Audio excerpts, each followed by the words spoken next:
Okay then, just got a package in the mail, and two of the items are apparently from the 1970s Best of the Decade collection, Slapshot and High Plains Drifter. When I looked at these from Amazon, it didn't have all of this nonsense around the film. It has all this 1970s sort of trivia, you know, what's on TV, on the radio, and pop culture at the movies. I'm not sure if I really like the way it looks. But saying that, you do get the cover that was advertised inside. Same with the... it's exactly the same on all of these, I guess, these collections. I'm not sure what other films are in it, but inside it's exactly as advertised. So I guess you could throw away the slipcover. I wasn't expecting slipcovers, and I guess I could throw them away if I really wanted to. But maybe I'll just hold on to them for a while and see how they... So what I'm going to do is I'm going to open these bad boys up. I'm going to have a little look at them, and then I will be right back.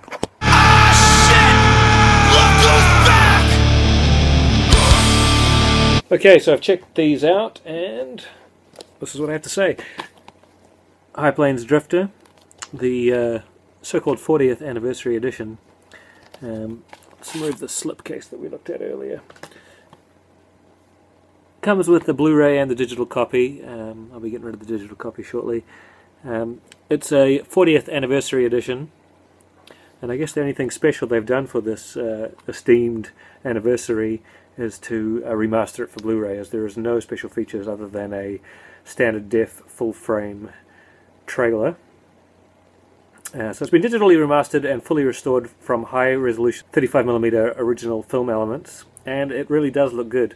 It's very, very crisp, and colours are really vivid. It's quite night and day difference from the DVD.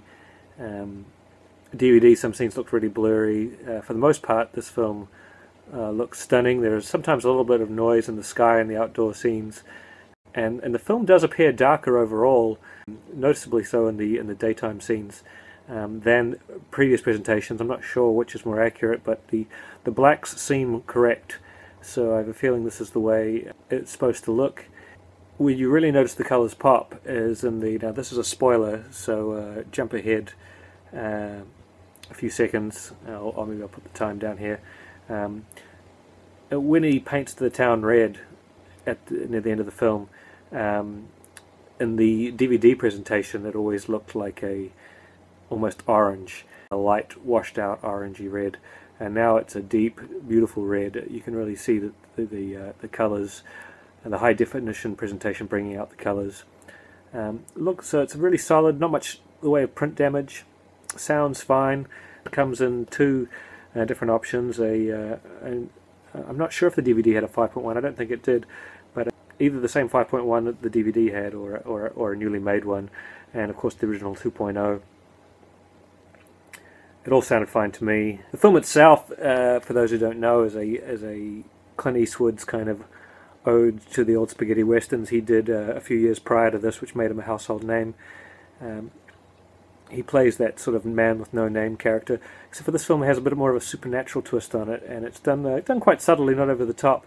And it's probably the only supernatural western that I like. Not that there is a lot of supernatural westerns.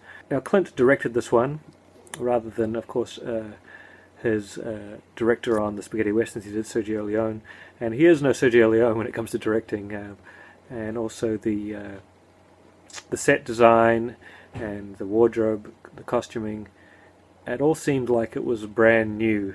It didn't have that lived-in, dirty feel of his previous westerns, and that'd be the only thing that holds back this film. I think it's just nothing feels lived in, and nothing feels dusty and dirty as it should. However, the performances are great. It's in the story, Clint Eastwood, basically a nameless man, rides out of the desert into this lawless town named Largo, and makes a name for himself in a string of blazing gun battles. And then he's hired by the townspeople to provide protection from ruthless gunmen. It's pretty standard Western fare with that nice supernatural twist, and go get it.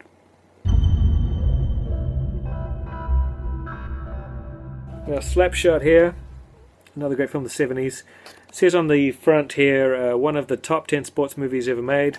Actually, I recently made a video of my top 20 sports films, and this was in the top 10. I'll put the link down in the description if you want to check that out. It is a great sports film. Paul Newman is the hockey player here, in this sort of down-and-out team who've got a lot to prove. It's gritty, dirty, 70s style through and through. The cinematography on this film is not the greatest. It's always been a bit soft, but this is by far the best I've ever seen slapshot look. The colours are a lot more vivid. It's a lot more in focus.